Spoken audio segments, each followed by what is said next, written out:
So the structure will be like that.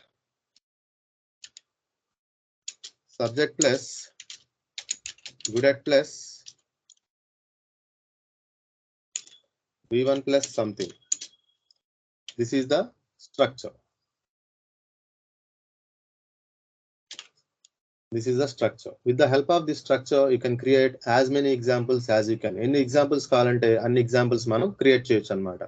So ఆ structure ఏంటి అంటే subject plus good at plus V1 plus something. Okay.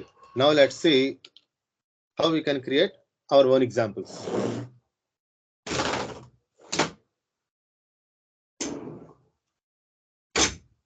Okay. కొన్ని own examples ఎలా create చేయొచ్చో చూద్దాం.